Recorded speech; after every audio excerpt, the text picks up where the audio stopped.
प्रभु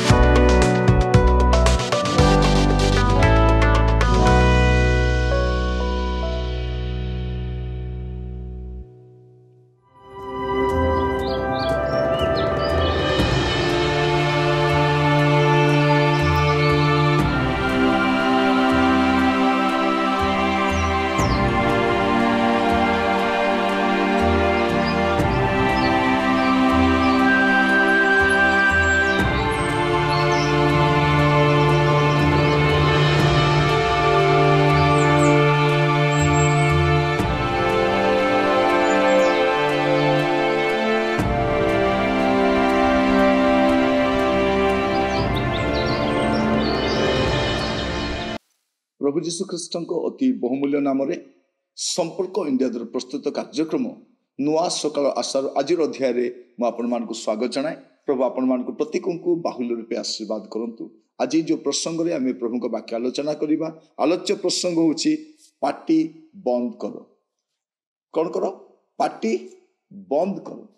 आपणकर पार्टी बंद कर बोली कहू ना, आपण अन्य मान पार्टी को बंद करा पार्टी बंद कर। तीतस को जो लिखुं पाउल पत्र तार प्रथम अध्याय आप देखिए। तीतस तार प्रथम अध्याय 10 ରୁ 12 पद पर्यंत। कारण अनेक अबाध्य लोक असार वाक्यवादी प्रवंचक अच्छी, विशेष सुन्नत प्राप्त लोक मध्य अच्छी। से मुख बंद करने आवश्यक। सेमाने कुश्चित धन लाभ निमंते अनुपयुक्त शिक्षा दे गोटे गोटे परिवार को संपूर्ण रूपे पथभ्रष्ट करी अछंती।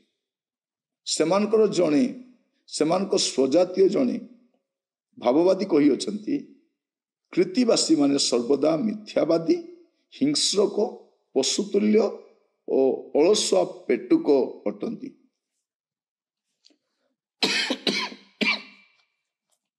एठी कहार पार्टी बंद करने दरकार से स्पष्ट भाव में कहते। कारण अनेक अबाध्य लोक से वाक्यर बाध्य हुअंती नहीं, वाक्य जहाँ कहे ता मानती नहीं। से माने कौन? अबाध्य असार वाक्यवादी, किछि सार नथिबो। से शिक्षा पूरा शुणिले मध्य जीवन परिवर्तन कला भलिया शिक्षा। असार वाक्यवादी कौन गोटे कहीकि लोक मान मोहित करवा। असार वाक्यवादी प्रवंचक से प्रवंचना करती। से जहाँ नुहंती ताहा अटंती बोले देखाती। से कौन करती? प्रवंचक। आ विशेष सुन्नत प्राप्त लोक मध्य अच्छा जो निजक पवित्र धार्मिक अभिषेक पाई, आत्मा को दान पाई, मु सुन्नत अटे। एमान भितर अधिका एमान कौन था लिखा जाए केते सुंदर देखंतु। कारण अनेक अबाध्य लोक से माने असार वाक्यवादी, से माने प्रवंचक अटंती। विशेष सुन्नत प्राप्त लोक मध्य अच्छा से मुख बंद करने आवश्यक। प्रथम कथा कौन करने आवश्यक? से मुख शुणा कथा नहीं। से असार वाक्य शुणा कथा नहीं। प्रथम आज्ञा पार्टी बंद कर। आम आपण कथा शुणा चाहूना, आपण किछि कहतु नहीं, तामाने आपण डाकंतु नहीं। आपण डाकिबे से कहिबे ही कहिबे। आपणकर गृह हो, समाज गृह हो, मंडली हो, अनुष्ठान हो, सेवा कार्य हो, बा कौन सी बड़ सभा समिति हो, प्रथम कथा कौन करिवे नहीं? से डाकिबे नहीं तो सब कहिबे नहीं। से मुख बंद करवा दरकार। से जानिबा दरकार कहीं मोर मुख बंद करा जाउची। जेते से अबाध्य वाक्यर अबाध्य असार वाक्यवादी प्रवंचक आउ सुन्नति बोली देखाई, धार्मिक बोली देखाई, धार्मिकतार बेश परिधान कर बुलुछन स्थाने स्थाने कोणे कोणे। कौन से मुख बंद करने आवश्यक? से माने कुश्चित धन लाभ निमंते। एटी आसला असल रूप। तांकर प्रचार उद्देश्य कौन? धन लाभ, पैसा पाई प्रचार। आमे प्रचार करी बंचुछु, प्रचार करी बंचुछंती। प्रचार न कले बंचिबे नहीं। प्रचार करी बंचुछंती ना प्रचार करिबा पे बंचुछंती? ଯୀଶୁଙ୍କ ପାଇଁ ବଞ୍ଚୁଛନ୍ତି ନା ଯୀଶୁଙ୍କ ନାଁ ନେଇ ବଞ୍ଚୁଛନ୍ତି? ଯୀଶୁଙ୍କ ନାଁରେ ବଞ୍ଚି ଯାଉଛନ୍ତି ନା ଯୀଶୁଙ୍କ ପାଇଁ ବଞ୍ଚୁଛନ୍ତି? କଣ ଲେଖାଯାଉଛି? ସେମାନେ କୁଶ୍ଚିତ ଧନ ଲାଭ ନିମନ୍ତେ କଣ କରନ୍ତି? ଅନୁପଯୁକ୍ତ ଶିକ୍ଷା ଦେଇ। କାରଣ ଯେତେବେଳେ ଜଣେ ପ୍ରଚାରକର ଜୀବନରେ ଧନ ଲାଭ ଆସିବ, ତାର ଶିକ୍ଷା ଉପଯୁକ୍ତ ନଥିବ, ଅନୁପଯୁକ୍ତ ଶିକ୍ଷା ହିଁ ଥିବ। ସେଇଟା ଗୋଟେ ସାଲିସ ମୂଳକ ଶିକ୍ଷା ଥିବ। କାହିଁକି? ସେ ପଇସା, ଯେ ପଇସା ଦେବ ତା କାମରେ ଆସିବ। ଯଦି ଡିଜେ ଯେ ଭଡ଼ାରେ ନେବ ତା କାମରେ ଆସିବ, ସାଉଣ୍ଡ ସିଷ୍ଟମ ଯେ ଭଡ଼ା ନେବ ତା କାମରେ ଆସିବ। ଇଏ ସେମିତି ଭଡ଼ାଟିଆ ପ୍ରଚାରକ ହେଇକି ରହିବ। ଇଏ ଯିଏ ଯୁଆଡ଼େ ଡାକିବେ ତାଙ୍କୁ ସୁହାଇଲା ଭଳିଆ କଥା କହିବ। ଲେଖାଯାଉଛି କୁଶ୍ଚିତ ଧନ ଲାଭ ନିମନ୍ତେ ଅନୁପଯୁକ୍ତ ଶିକ୍ଷା ଦେଇ ଗୋଟିଏ ଗୋଟିଏ ପରିବାରକୁ ସମ୍ପୂର୍ଣ୍ଣ ରୂପେ ପଥଭ୍ରଷ୍ଟ କରନ୍ତି। ପରିବାର ଗୁଡ଼ାକ, ପ୍ରଥମରେ ପରିବାର, ତାପରେ ପରିବାର ଗୁଡ଼ିକ, ତାପରେ ମଣ୍ଡଳୀ, ତାପରେ ଅନୁଷ୍ଠାନ, ତାପରେ ସମାଜ, ଧୀରେ ଧୀରେ ଏମାନେ କଣ କରନ୍ତି? ପଥଭ୍ରଷ୍ଟ ହୁଅନ୍ତି। ଏମାନଙ୍କର ମୁଖ ବନ୍ଦ କରିବା ଦରକାର। ପରେ କଣ କହୁଛନ୍ତି? ସେମାନଙ୍କର ସ୍ୱଜାତୀୟ ଜଣେ ଭାବବାଦୀ କହିଅଛନ୍ତି, କୃତିବାସୀ ମାନେ ସର୍ବଦା ମିଥ୍ୟାବାଦୀ। ଏମାନେ ମିଥ୍ୟାବାଦୀ, ହିଂସ୍ରକ, ପଶୁତୁଲ୍ୟ, ଅଳସୁଆ, ପେଟୁକ, ଅଳସୁଆ, ହିଂସ୍ରକ, ପଶୁତୁଲ୍ୟ। ଏମାନଙ୍କର କାର୍ଯ୍ୟକଳାପ ଗୁଡାକ ପଶୁତୁଲ୍ୟ। ଏମାନଙ୍କ କ୍ରିୟା ଗୁଡାକ ପଶୁମାନଙ୍କ ଭଳିଆ, ବିବେଚନା ଶୂନ୍ୟ କାର୍ଯ୍ୟ ଗୁଡାକ।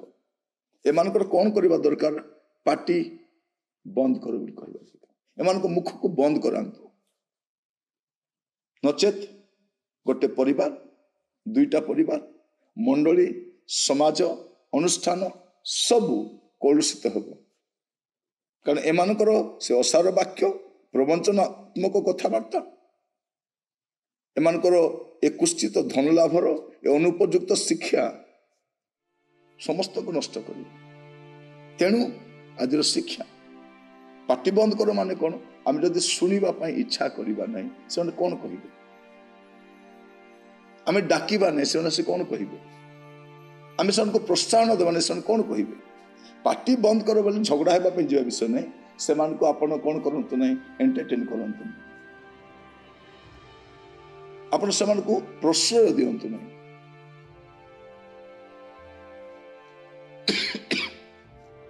ଆପଣ ଦେଖିବେ ମଣ୍ଡଳୀ ମଧ୍ୟରେ ଏ ପ୍ରକାର କିଛି ଲୋକ ଅଛନ୍ତି, ସେମାନଙ୍କୁ ନିମନ୍ତ୍ରଣ କରିବା ପାଇଁ ଆପଣଙ୍କୁ ଆଗ୍ରହ ଦେଖାଇବେ। ସେମାନେ କଣ କହିବେ? ଆଜ୍ଞା ତାଙ୍କ ସବୁ ଖର୍ଚ୍ଚ ମୁଁ ବହନ କରିବି, ତାଙ୍କର ଯାତ୍ରା ଖର୍ଚ୍ଚ ମୁଁ ବହନ କରିବି, ସେ ମୋ ଘରେ ରହିବେ, ମୁଁ ଖାଇବା ବ୍ୟବସ୍ଥା କରିବି। ଏତେ କାହିଁକି ଆପାୟିତ?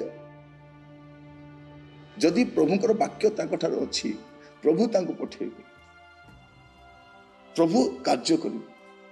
କିନ୍ତୁ ଫ୍ରିରେ ତ ଡାକୁଛନ୍ତି, ଆମେ ତ କିଛି ଦଉନୁ, ଡାକିକି ଶୁଣିଦେବା। ଶୁଣିବା ପାଇଁ ଡାକିବେ, କିନ୍ତୁ ପରିବାର, ମଣ୍ଡଳୀ ପଥଭ୍ରଷ୍ଟ ହେବେ।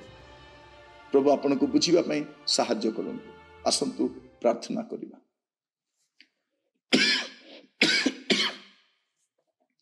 ଅନୁଗ୍ରହକାରୀ ପିତା ପରମେଶ୍ୱର, ଆପଣଙ୍କୁ ଧନ୍ୟବାଦ ଦେଉଛି। ଆପଣ ବାକ୍ୟ ଦ୍ୱାରା ଆମ ସହିତ କଥା ହେଇଛନ୍ତି। ପ୍ରଭୁ ଆଜି ମଣ୍ଡଳୀ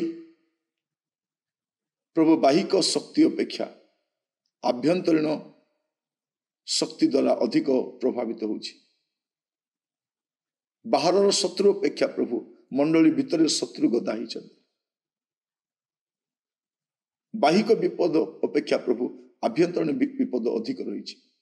ମୁଁ ପ୍ରାର୍ଥନା କରେ ମଣ୍ଡଳୀକୁ, ବ୍ୟକ୍ତିବିଶେଷଙ୍କୁ, ଅନୁଷ୍ଠାନକୁ ସଜାଗ କରନ୍ତୁ ପ୍ରଭୁ, ଯେପରି ପଥଭ୍ରଷ୍ଟ ନ ହୁଅନ୍ତି। ଶୈତାନ ସମସ୍ତଙ୍କୁ ଏଭଳି ଭାବରେ ଚାଳିତ କରୁଛି, ଲୋକ ବୁଝିପାରୁନାହାନ୍ତି। ଆପଣଙ୍କ ଆତ୍ମା ଲୋକମାନଙ୍କୁ ସଜାଗ କରନ୍ତୁ। ଯୀଶୁଙ୍କ ନାମରେ ମାଗିଲି, ଆମେନ୍। ପ୍ରଭୁ ଆପଣମାନଙ୍କୁ ପ୍ରତ୍ୟେକଙ୍କୁ ବାହୁଲ୍ୟ ଆଶୀର୍ବାଦ କରନ୍ତୁ। ନମସ୍କାର।